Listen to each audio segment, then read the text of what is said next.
인사하십시다. 집사님 위해서 주님 오셨습니다. 항상 기다리는 우리 시간 주가 되기를 바랍니다. 기도하겠습니다. 하나님 감사드립니다. 갑자기 추위가 우리를 엄습했지만 주의 사랑과 또 성령이 우리의 마음을 따뜻하게 했고 또 주님의 오심이 또 메시아를 통해서 다양한 또 성탄 행사를 통해서 우리의 마음을 참 풍성하게 할 것을 생각하니까 남아있는 이 2014년 이 기간이 더 기대가 되고 내년이 더 소망이 되는 것을 감사드립니다. 우리 삶 가운데 주님께서는 틀림없이 인도하시고 우리를 선의 길로 의의 길로 복된 길로 축복하신 것을 저희들 믿습니다. 우리 현실을 바라보지 말게 해주시고 우리 상황이 우리를 속이지 못하도록 우리 믿음 가운데 굳건히 설 수 있는 작년 산부 지체들이 다 되게 해주시옵소서. 예수님 이름으로 기도하옵나이다. 아멘. 마태복음 5장 23절부터 보겠습니다. 마태복음 5장 23절로부터 26절. 마태복음 5장 23절로 26절. 교도하겠습니다. 그러므로 예물을 제단에 드리려다가 거기서 내 형제에게 원망 들을 만한 일이 있는 것이 생각나거든.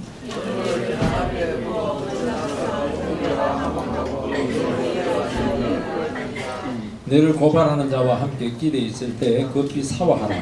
그 고발하는 자가 너를 재판관에게 내어주고 재판관이 옥리에게 내어주어 옥에 가둘까 염려하라. 진실로 내게 이르노니 내가 한 푼이라도 남김 없이 다 갚기 전에는 결코 거기서 나오지 못하리라. 지난 주에 우리가 살인에 대한 계명, 살인에 대한 계명은 분노에 대한 문제였다. 그리고 멸시에 대한 문제였고 마지막으로는 언어적인 폭력에 대한 문제가 먼저 다뤄져야 된다 하는 것을 보았습니다. 사람을 반드시 죽이는 것만이 아니라는 겁니다. 이런 문제들이 생겼을 때 오늘 말씀에서는 이 문제를 어떻게 해결해야 되느냐. 지난번 것은 이제 진단이고 또 소극적인 개념이면 이번에 굉장히 적극적이고 긍정적인 그런 차원을 이야기합니다. 이번에 여러분들이 알다시피 이제 조치에 의해서 일명 땅콩 해완 사건, 리턴 사건 굉장히 이제 이슈가 됐는데 왜 이슈가 됐냐 하니까 너무 전형적인 초갑질 사건이다. 이게 이제 문제가 된 겁니다. 근데 이걸 가해자가 이걸 전혀 파악을 못했어요. 여론이 나빠지게 된 것은 자기들은 뭐 당연히 부사장으로서 그렇게 할 수 있다는 것인데 업무적으로 파악을 했는데 이 성격을 몰라서 그랬던 것입니다. 그래서 가해자 개인뿐만 아니고 또 회사가 조치를 아주 안 좋게 했던 것이죠. 자꾸 무마를 하려고 하는 과정에서 거짓도 조작과 해유 이런 것들이 드러나는 바람에 간단히 어느 정도 수준에서 끝낼 수 있는 것인데 너무 타격을 많이 받게 되었습니다.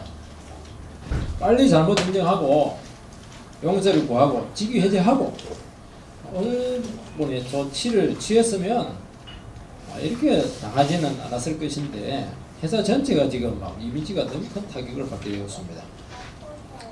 뭐 사후에 뭐 이렇게 눈물 흘리기도 하고 사과하고 이렇게 했지만은 안 믿습니다. 진정성에 대해서 지금 의심하고 있습니다. 여전히. 이것을 보면서 참 사람들이 가해를 하고 나서 자기 자신의 잘못을 인정한다는 것도 어렵고 사과한다는 것은 더 어렵고 용서를 구하고 정말 좋은 화평의 관계까지 가는 것은 이게 결코 하나하나가 결코 간단한 문제가 아니다는 것을 알아야 되는 것입니다. 그래서 용서를 넘어서 화평까지 좋은 관계까지 간다는 것은 인간의 힘으로는 불가능하다 하는 것입니다. 본문에서는 가능하다는 것이죠.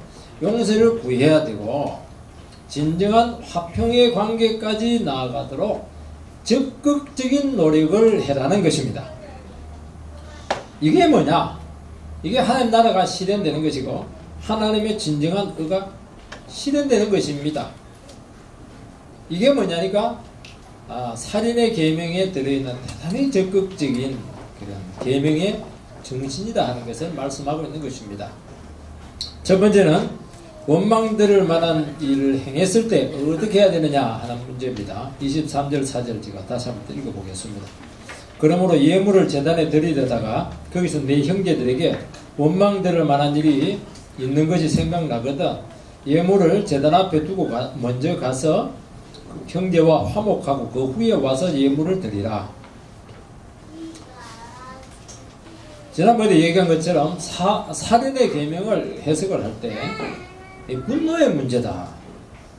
그리고 타인을 멸시하는 문제다. 인격 모독이고 언어적인 폭력까지 가는 욕설과 같은 그런 문제라는 것을 진단했습니다. 사실은 뭐 비일비재로 일어나는 거 아닙니까? 살인해버리면 이게 너무 극단적이 돼가지고 우리랑 와닿지 않습니다. 이게 좀 소극적인 측면인 것입니다.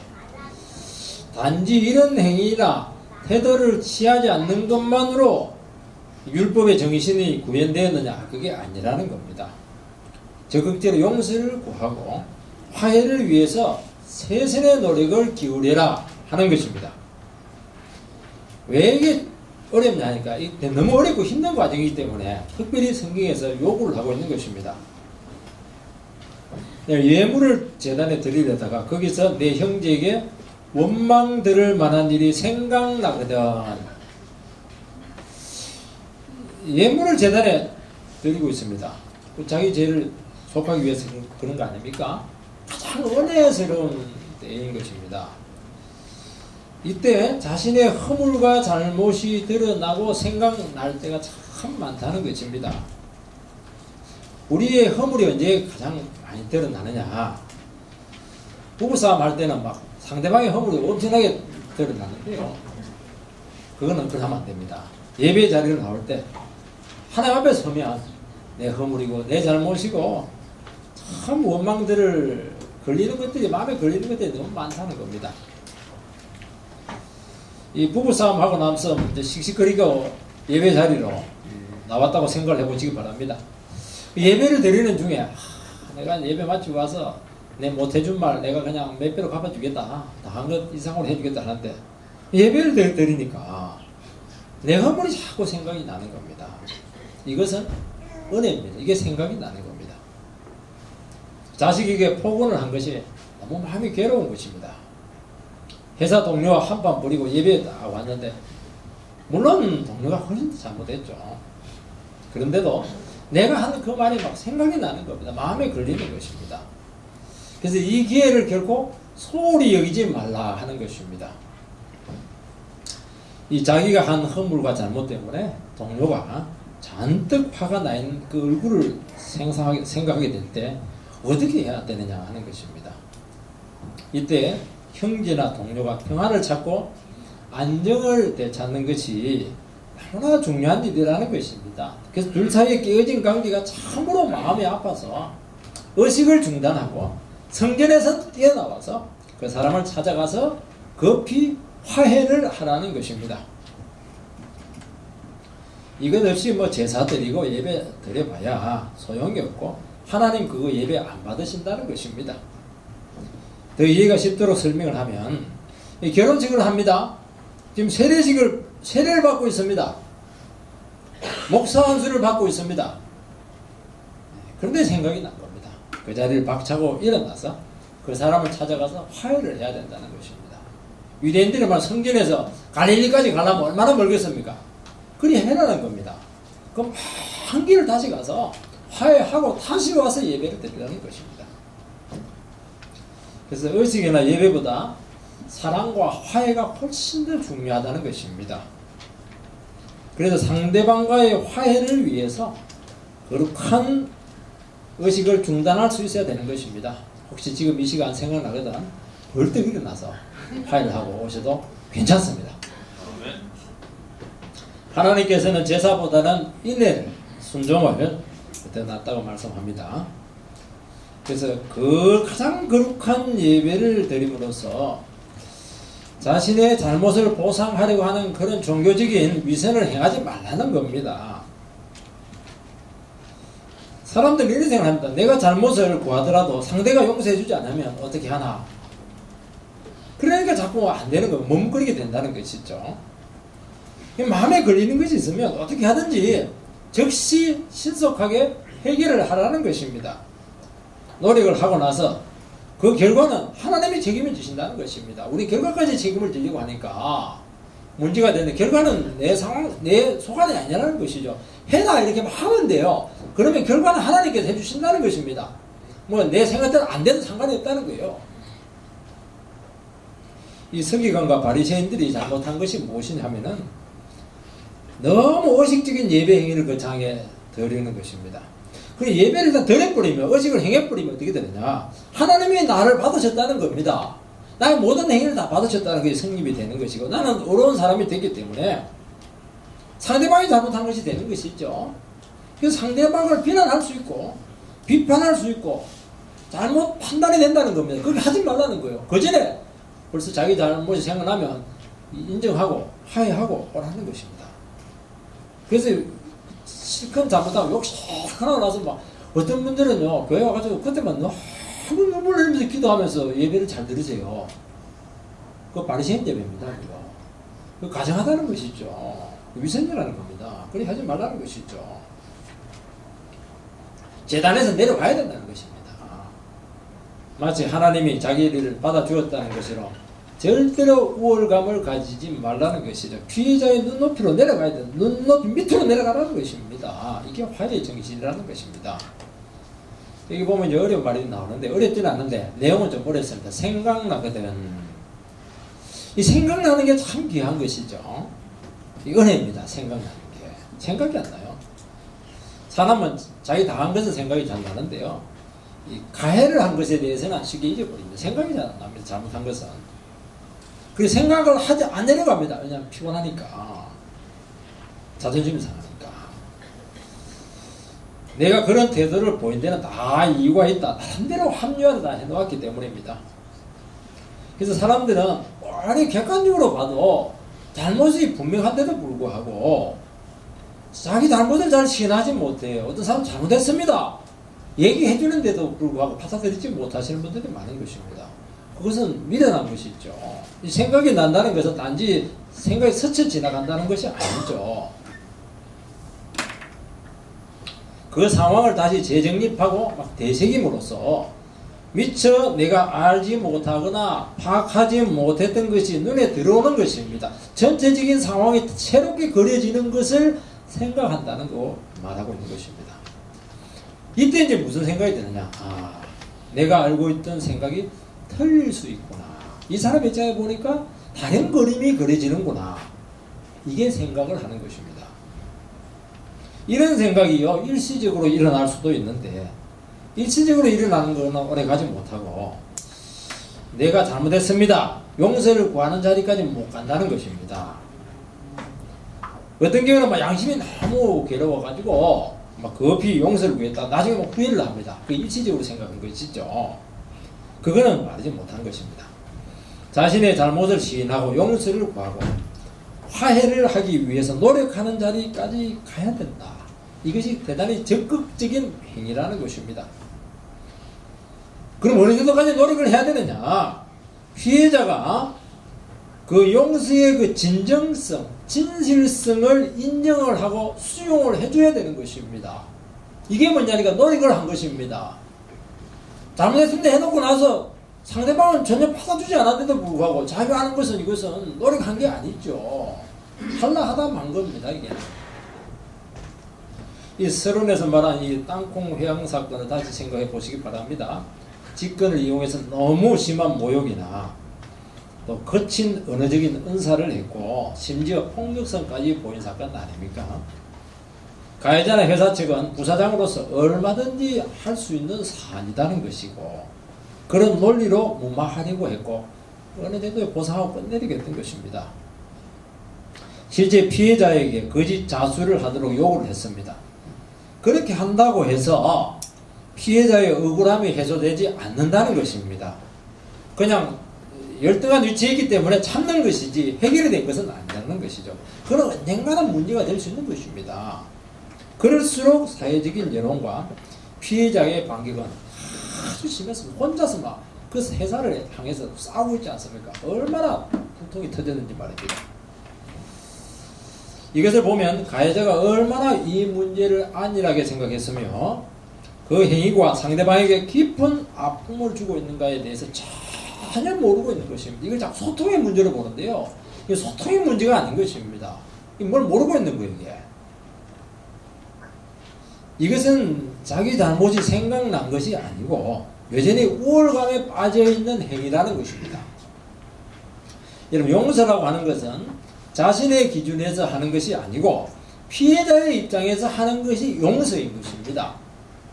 여러분, 일본과 독일의 이 전후 사과 차이가 여기서 극명하게 차이를 보여주고 있습니다. 독일은요, 틈만 나면 사죄를 하는데 조금 사람들에게 인상이 안 좋아지고 다른 나라가 좀 불평하고 그럼 바로 또 사죄를 합니다. 무릎 꿇고. 왜 그렇게 한다니까 피해자의 입장을 먼저 고려했기 때문입니다. 일본은 반대입니다. 우리 사과했다. 옛날에 다 끝난 문제다. 왜 또 자꾸 요구하느냐. 과거를 왜 자꾸 끄집어내서 우리 힘들게 하냐. 도대체 얼마나 용서를 해야 용서가 되는 것이냐. 이미 끝난 문제인데 왜 자꾸 틈만 나면 그걸 덜추어냈냐. 도저히 안 되겠다. 역사를 바꿔버리자. 역사적 사실까지 은폐를 하는 것입니다. 이거는 뭐냐니까 피해자 입장이 아니고 가해자의 입장에서 보는 용서인 것입니다. 자기는 용서를 한 거예요. 피해자는 아무 상관이 없는데도 불구하고 말이죠. 이거는 용서가 아니라는 겁니다. 가해자의 입장에서 용서의 기준을 가지고 있기 때문에 가해자는 용서의 기준을 가지고 있을 수 없는 것이죠. 피해자가 섭섭하거나 엉어리를 가지지 않도록 철저하게 자기 자신을 인정하고 낮추는 것입니다. 그래서 가해자가 용서를 구했을 때 피해자가 용서를 해줘야 됩니다. 그래서 강한 사람 만나면 굉장히 고통스러워요. 기도를 많이 해야 되는 것입니다. 그 사람 아주 애를 먹이면 어쩔 수가 없는 거예요. 이게 고통사가 나오고 이렇게 하면 어쩔 수가 없는 거예요. 이게 당하는 것입니다. 피해 양이 막 확 늘어나는 것이죠. 그것이 되지 않는 상태에서 자신이 용서를 구한 것만 붙었다고 하는 것은 스스로 그 고통스러운 상황에서 자유하려고 하는 이기적인 생각의 발상이라는 것입니다. 여러분, 사무엘상 25장에 보면 남편 나발의 모욕으로 다윗이 막 화를 잔뜩 내서 부하들을 총대동해서 몰살시키려고 지금 출동하고 있습니다. 그래서 나발의 부인 아비가일이 급히 일어나서 그 문제를 수습을 하는데 이게 지혜로운 여자예요. 아비가일은 철저히 다윗의 입장에서 이 문제를 보는 것입니다. 남편의 입장이 아니에요. 자기 입장도 아닙니다. 그래서 먼저 종을 보내가지고 급히 먹을 것을 지금 주죠. 원했던 것을. 그 자기도 따라가가지고 다윗을 보자마자 말에서 내서 물을 확 꿇고 용서를 구하는 것입니다. 철저히 낮추는 것이죠. 다윗이 화를 낸 것은 다윗은 참 선례를 했는데도 불구하고 보상을 해주지 않았기 때문에 화를 낸 것이 아닙니다. 말로 나 당신한테 욕하지도 않았고 나는 당신이 뭐 도와줄 필요가 별로 없는 거라고. 그런다고 해서 화를 낼 수 있겠어요? 고용한 것도 아닌데 다윗 자기가 한 것이거든요. 근데 인격적인 모욕을 한 것입니다. 그래서 사울의 배반자로 나귀를 찍어버리고 하나님의 이름으로 저주를 했던 것입니다. 참 사람들이 욕심이 있으면 그래요. 이 돈 욕심 때문에 그렇게 하는 겁니다. 손해함을 하기 때문에 그렇게 되는 것이거든요. 다윗은 막 생각하면 생각할수록 화가 나는 것입니다. 나는 선대를 했는데 최악의 결과가 되었던 것입니다. 그래서 아비가일은 다윗이 요구한 음식을 충분히 먼저 주고 그리고 위자료까지 지불을 해주고 심지어 그가 당한 모욕에 대해서 말씀으로 그 망가진 인격과 상처를 치료를 해주게 되는 것입니다. 더 크신 하나님의 뜻을 생각하게 함으로써 다윗으로 하여금 마음을 잡도록 그렇게 배려를 하는 거예요. 왜냐니까 화가 나면 하나님의 생각을 안 나고 시야가 굉장히 좁아집니다. 죽이려면 그것밖에 생각이 안 나거든요. 하나님을 자꾸 바라보고 그렇게 했던 것입니다. 아비가일은 철저히 다윗의 입장에서 용서를 구했을 때 다윗은 하나님을 찬양하고 돌아가게 되고 나발이 죽었을 때 그녀를 아내로 취합니다. 나발은 얘기 듣고 심장마비가 딱 걸렸어요. 급사. 충격이 너무 되었던 것이죠. 그러니까 자기 입장만 생각하는 사람들은 이게 상대방이 얼마나 화가 났는지 전혀 모르는 것이죠. 왜 그래요? 욕심이 많아서요. 욕심이. 손에 안 물리고 하니까 그렇게 되는 것입니다. 여러분, 아내들 중에서요, 남편에게 잘해주고 섬겨주는데도 불구하고 도리어 성질을 내고 학대를 하게 될 때 내가 잘못한 것이 무엇이냐, 참 그 생각하면 막 자꾸 속에서 화가 나는 것입니다. 여러분들이 그렇다는 것이 아니고 제가 목표를 해보니까 연세 드신 분들이 굉장히 많더라고요. 혹시 우리 중에 그런 분들이 있으면 이 시간 해결을 하시기 바랍니다. 부인한테 가 잘못했습니다. 절하고 그렇게 하시기 바랍니다. 화가 나도록. 생각하면 생각할수록 막 괘씸하고 밥 해주고 빨래 해주고 다 해주고 성질 데려온 남편 만나는 바람에 고통당한다. 그게 없어지겠어요? 없어지지 않습니다. 화가 끓는 거예요. 화가. 이 불을 반드시 꺼야 됩니다. 잘못을 시인하고 응당 보상을 해줘야 되는 것입니다.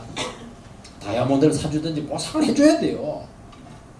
그렇게 하지 않으면 언젠가는 그 문제가 분출이 되어서 부부관계를 파국으로 이끄는 경우가 얼마나 많은지 황혼이혼이 그런 거 아닙니까? 별거를 하게 되고요. 노년에 막 무시를 당한다든지. 그래서 이런 말 하지 않습니까? 젊을 때 잘하세요. 그 말이 이 말입니다. 젊을 때 잘하세요. 그것이죠. 본문은 화해를 하도록 합니다. 여러분, 용서하고 화해는 차이가 있죠. 용서는 개인이 할 수 있습니다. 내가 용서해주면 돼요. 내가 잘못한 데 대해서. 화해는 쌍방간에 이루어져야 되는 것입니다. 나에게 잘못한 사람을 내 혼자 용서할 수 있습니다. 그렇지만 그것이 화해까지 가지는 않아요. 이건 화해는 다른 차원의 문제입니다. 화해가 내리고 하면 상대방도 잘못을 인정을 하고 나에게 용서를 구해야 되는 것입니다. 용서는 내가 해줄 수 있어요. 왜냐하면 내가 용서를 안 해주면 내가 괴로운데 내 인생이 피곤한데요. 그래서 자매들 같은 경우에, 부인들 같은 경우에 남편을 용서할 수 있어요. 용서 안 해주면 한도 못 살아가는데 용서해줄 수 있는 거예요. 그렇지만 관계는 좋아지는 게 아니에요. 부부관계는. 부부관계 좋아지려면 남편도 바뀌어야 되는 거예요. 용서를 구해야 되는 것이죠. 그러니까 평생을 끊는 것입니다. 그래서 구약 제사에 보면요, 두 가지가 있습니다. 속죄제가 있고 화목제가 따로 있습니다. 속죄제는 하나님의 용서를 받으면 돼요. 하나님과 나와의 관계입니다. 화목제는 그러지가 않아요. 화목제는 나도 하나님 앞에 나가서 죄를 고백을 하고 하나님과 화평하게 된 것을 고백을 하고 인정하고 누리고 이렇게 하는 것입니다. 화평의 문제는 다른 문제라는 것이죠. 화목은 다른 문제라는 것입니다. 속죄하고 다르다는 거예요. 더 나가야 된다는 것입니다. 노력을 해야 된다는 거예요. 그래서 그럼 우리는 내가 가해자를 용서했는데 관계가 나아지지 않을 때 참 당황하게 됩니다. 당할 필요 없어요. 상대방이 진실로 자신의 잘못을 알고 적극적으로 용서를 구하기 위해서 우리는 노력을 상대방이 해야 돼요. 이 고부 간의 갈등이 생긴다고 합시다.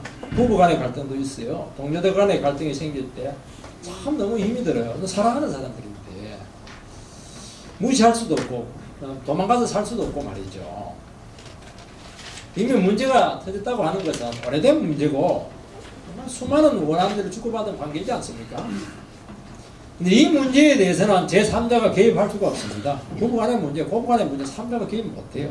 신우이 개입하면요, 신우이가 어떻게 결국에는 한 사람 편을 들게 되거든요. 그리고 그 복잡한 수십 년에 걸쳐서 이루어진 그 주고받은 그 애정의 관계를, 그 미묘한 것을 어느 누구도 제3자가 그거는 알 수가 없는 거예요. 그거는 그 끼어들 수 없어요. 어떤 경우는 이게 그 조언을 구하러 오는데도 불구하고 굉장히 조심해야 됩니다.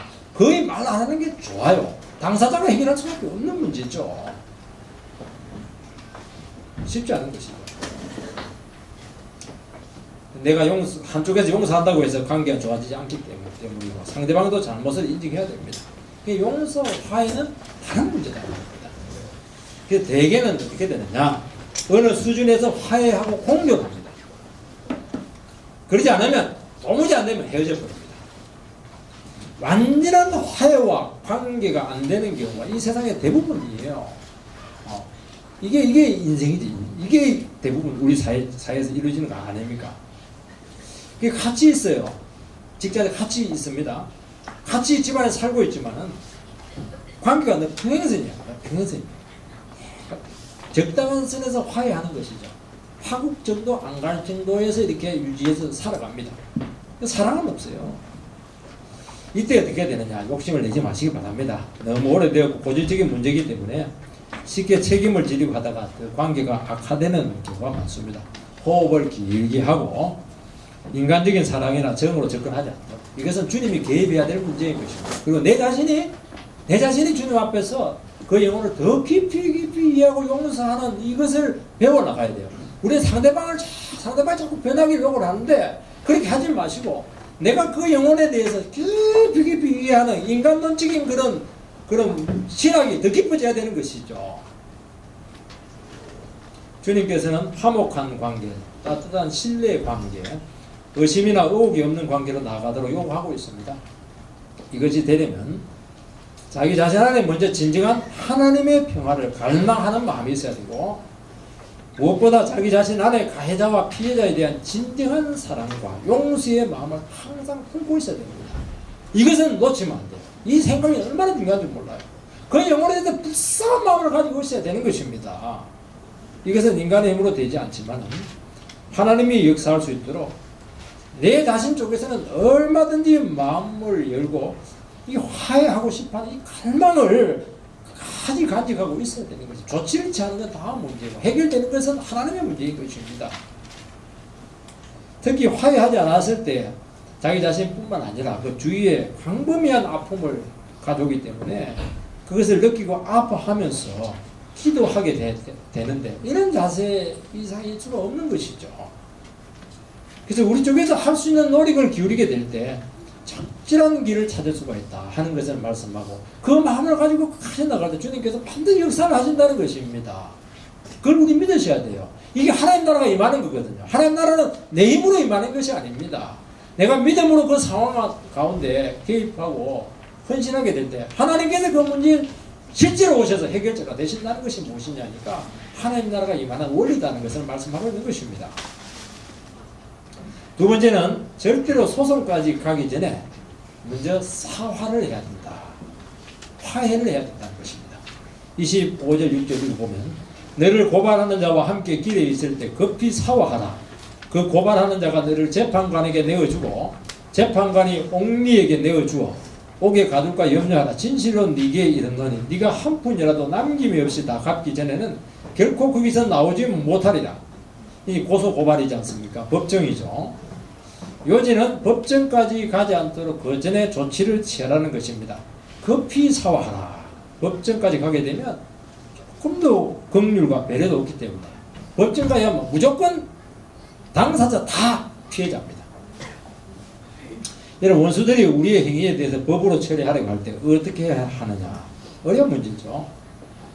소송 전에 호의를 보이고 진정한 사랑을 나타내라는 것입니다. 그래서 정성껏 상대를 만나서 내가 도울 수 있는 것이 무엇인가 하는 것을, 원하는 것이 무엇인지 물어보는 것이죠. 못 물어봐요. 왜냐하면 물어보면 너무 황당한 욕을 하기 때문에. 그래서 물어보라는 거예요. 그 자체가 벌써 개입하는 거 아닙니까? 되게 이런 상황까지 가게 되면 어떤 식으로 반응하느냐. 그래, 좋아. 할 때까지 한번 해보자. 할 때면 해라. 이런 식으로 하다 맞대응을 할 가능성이 많은데 굉장히 위험하죠. 이것은 주님이 주는 마음도 아니고 천국의 성품도 아닙니다. 우리가 진정으로 사랑을 품고 하나님 나라 안에서 큰 은혜를 간직할 때 얼마든지 적에 대해서, 원수에 대해서 끌어안을 수 있다는 것입니다. 이것 때문에 우리가 신앙생활을 하는 거 아니냐는 것이죠. 이걸 풀어내야 되는 것입니다. 이걸 못 풀어내면 여러분 사회생활 실패입니다. 인생 실패예요. 이걸 해낼 수 있어야 되는 것입니다. 이게 그것 때문에 십자가에 죽지 않았습니까? 되게 이제 겁이 나기도 하고 상대방의 기세에 눌리기도 하고, 한번 그렇게 하면 영원히 내가 지어서 눌릴 것 같은 그런 선입견이 있기 때문에 그렇게 못하는데 그거 버리라는 것이에요. 과감하게 그 상황에 뛰어들라는 것입니다. 그러면 하나님께서 인지하시고 해결점이 보일 것이라고 말씀하고 있습니다. 절대로 적대감, 성구요, 원한으로 대응을 하면 회복할 수 없는 피해를 당하게 된다는 것입니다. 법대로 한다. 이것은 다른 말로 표현하면 인정사정을 가지지 않는다고 말과 똑같은 것입니다. 조금의 긍휼도 조금의 배려의 여지가 없기 때문에 결국 다 망가지는 거예요. 다 날아가는 것입니다. 자기가 신이 아닌데 어떻게 완벽할 수가 있겠어요. 반드시 타격을 받게, 그것도 치명적인 타격을 받게 된다는 거예요. 왜? 그 문제를 치명적인 인생 전체까지 끌고 가느냐는 거예요. 그 문제를 해결하면 되는데 인생 전체에 그럴 필요가 뭐가 있냐는 것이죠. 그 과정에서 얼마나 심한 탈진이 오는, 인생은 막 피곤합니다. 아무것도 못해요. 그리고 한 번 더 걸려들면 갈 때까지 가야 됩니다. 못 빠져나옵니다. 못 빠져나와. 홀이라도 가기 전까지는 못 빠져나오는 것입니다. 법정까지 되게 가는 이유는 화해의 기회를 놓쳤기 때문입니다. 얼마든지 합의가 가능한데도 불구하고 서로 옳다고 주장하거나 조금의 손해도 보지 않고 양보하지 않는 하기 때문이죠. 비록 모함을 당했을지라도 현실적으로 딱 생각을 해서 적당한 선에서 양보하고 합의해라. 그것이 피해를 최소화하는 것이다. 절대로 자존심 이런 거 들어오면 안 되는 것입니다. 이게 하나님 나라 원리라는 거예요. 왜? 내가 신이 아니거든요. 인간이거든요. 어떤 분은 자기는 조금 더 잘못이 없기 때문에 하나님의 이름으로 정의를 부르짖다가 직장 잃어버려요. 퇴직금 날려버립니다. 실형을 선고받아요. 인생 나락으로 떨어지는 것입니다. 돈 조금 주면 1, 2천원만 주면 되는데 다 잃어버리는 것입니다. 이게 예수 믿는 사람들에게 얼마나 많이 일어나는지 몰라요. 이건 하나님 나라의 마음이 아닙니다. 법이라고 하는 것은요, 법도 인간들이 하는 거 아닙니까? 인간들이 만들고 인간들이 판단하는 것이죠. 어떻게 법을 믿어요? 법 못 믿어요, 여러분들. 돈 있는 사람이 이길 수 있는 거예요, 이게. 힘센 사람이 이길 수 있는 거예요, 이게. 왜 법을 믿으려고 해요? 법 못 믿는 것입니다. 그리고 실제로요, 법정 상황이 되면 증거를 제시해야 되는데, 피해자 쪽에서. 어떻게 증거를 제시할 수가 있겠어요? 증거 제시는 어려워요. 증거 제시 못하면 지는 거예요. 이때는 결국 법정에서 약자에게 손을 들어주는 경우가 많기 때문에 내가 옳다 하는 것이 말이 되지 않는 것입니다. 그 전에 비록 억지처럼 보일지라도 억지 춘향제를 좀 해보라는 거예요. 억지 춘향제를 좀 해라는 거예요. 금전적인 보상으로 해결할 수 있는데 극단적인 상황까지 가지 않아야 한다는 것입니다. 왜냐하면 하나님의 백성들은 다른 데 그런 가치가 있기 때문에 이 사소한 이게 너무 매지 말라는 것이고 사소한 데 인생을 걸지 말라는 거예요. 이게 중요치 않다는 것입니다. 돈 몇 푼이면 손해보는 거 인생을 왜 바꾸려고 하냐는 것입니다. 어떤 분들은 문제가 터졌는데도 불구하고 수습을 안 해요. 시간을 질질 끄시는 분들이 있습니다. 그러면 주위에 있는 사람들이요, 자기가 책임져야 될 부분을 책임하지 질질 끌면요, 결국 누가 고통을 당합니까? 주위에 있는 사람들이 고통을 당하는 거예요. 남편의 문제가 남편이 해결하지 않고 아내가 고통을 당하고 자식이 고통을 당하고 친척들이 고통을 당하는 것입니다. 자기 자신에게 관련된 문제라면 빨리 개입을 해서 수습을 해라 하는 것입니다. 빨리 할수록 쉽게 해결이 되고 대가지불이 적습니다. 남편들 같은 경우에 고부간의 문제가 터지면 개입이 안 돼요. 엄마 편 될 수도 없고 아내 편 될 수도 없고 질질 시간을 끄는 겁니다. 그러면서 망가지는 거예요. 나중에 양쪽에 다 버림받습니다. 그러지 말고 그거 하라고 남편이 있는 것인데 개입을 해야 돼요. 그리고 그걸 할 수 있고 해라는 거예요. 틀릴 수도 있어요. 한쪽 편 들 수도 있어요. 개입해야 돼요. 시간 끌게 되면요, 온갖 오해와 의혹이 점점 심해지게 되는데 치명타를 입게 된다는 것입니다. 이런 경우는 재판에서 이겨도 다 패배자입니다. 옥에 가둔다 이렇게 되어 있는데 여러분 감옥에 들어가면 누가 비참합니까? 들어간 그놈이 비참한 겁니다. 자기가 비참하죠. 처절합니다. 조금의 긍휼이 있고 지은 모든 죄와 허물에 대해서 덮어가지고 그 뒤에 중고통까지 다 합쳐가지고 값을 치러야 나올 수가 있다는 것입니다. 절대로 자기 자신에게 일어난 문제에 대해서 갈 때까지 가지 않도록 최선의 노력을 기울이시기 바라고. 그럴 용기가 있잖아요. 그럴 지혜가 있잖아요. 우리에게는. 또 주님 함께 하잖아요. 기도할 수 있지 않습니까? 해라는 거예요. 그게 골치 아픈 그 문제에 개입하라는 것입니다. 부모를 모시는 문제로 형제간에 분란이 일어나게 될 때가 많지 않습니까? 부모를 모시는 문제가 힘든 이유는 너무 부담이 크기 때문이죠. 이때 되게 자식들은 한 사람에게 책임을 다 지고 뒷짐을 질 경우가 많아요.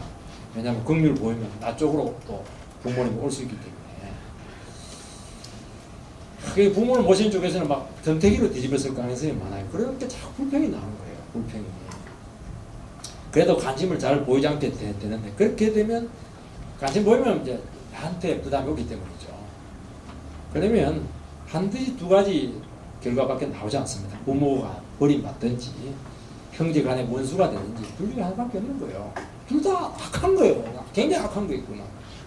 내일까지 가지 않도록 해라는 것입니다. 모시는 쪽에 대해서 근본적인 보상을 할 수 있지 않습니까? 극단적인 상황까지 가지 않도록 마음을 열고 이 문제에 적극적인 개입을 하라는 것이죠. 그러다 보면 좋은 방법이 생긴다는 것입니다. 지혜를 주신다는 것입니다. 미래 자기가 그냥 감당이 안 된다 이렇게 해가지고 완전히 선을 그어버리니까 화가 나는 거예요. 그래가지고 말을 해라는 것입니다. 왜냐니까 나는 감당이 안 돼도 주님 살아계시잖아요. 하나님 나라 있지 않습니까? 이기적인 마음으로 처음부터 선을 분명히 끊는 바람에 파국으로 가게 된다면 그 모습이 얼마나 추하겠냐는 거예요. 하나님 이름을 얼마나 욕되게 하냐는 것이죠. 그게 천국의 마음을 쓴다는 것입니다. 이때 이제 우리들이 두려워하는 것이 무엇이냐니까 상대방 특히 적의 요구가 너무 터무니없는 경우입니다. 접촉 사고인데 1억을 내놔라든지 너무 터무니없잖아요. 그래서 상대의 호의의 요구에 대해서 호의로 대해라 하는 것은 그 상대방의 요구대로 다 해주라 그 말을 의미하지 않습니다. 정신전력으로 상대의 유익을 구하라는 것입니다. 입장을 잘 생각하라는 것이죠. 입장을 잘 고려하라는 것, 그 상대의 입장을. 다 해주라는 게 아니라 다 해주면 큰일 납니다. 망해요, 우리도. 그렇게 하지 말라는 거예요. 상대의 유익을 위해서 거절하기도 할 수 있고, 양보하지 않을 수도 있는 것입니다. 그러면서 동료에게 사기를 당했다가 사기당해서 뭐 수억 되지 않습니까? 집 다 날아갑니다. 그래서 법정으로 가지 말라고 해서 그걸 그대로 적용하시는 분들이 계세요. 그러면 어떻게 됩니까? 쪽박 찹니다. 인생 끝나는 거예요. 엄청난 손해를 보는 것입니다. 그 바보죠, 그것은. 그건 반드시 법정 가야죠, 그런 경우라면. 그렇지만 어떤 경우든지 적대감이나 원한이나 무자비한 승부욕으로 임하지 말라는 것입니다.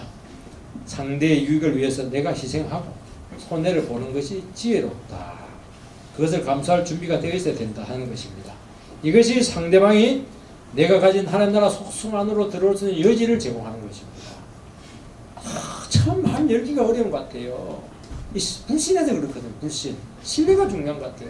조금 신뢰가 되면 그때부터는 문제가 한순간에 해결되는 거 너무 많거든요. 근데 그까지 못 가는 거예요. 나는 얼마든지 당신을 수용할 수 있고 입장을 대변해 줄 수 있다고. 같이 이야기해 보자고. 이게 소통의 문제가 아닌가요, 지금? 전혀 손을 안 올라가니까 대화가 안 되는 것이거든요.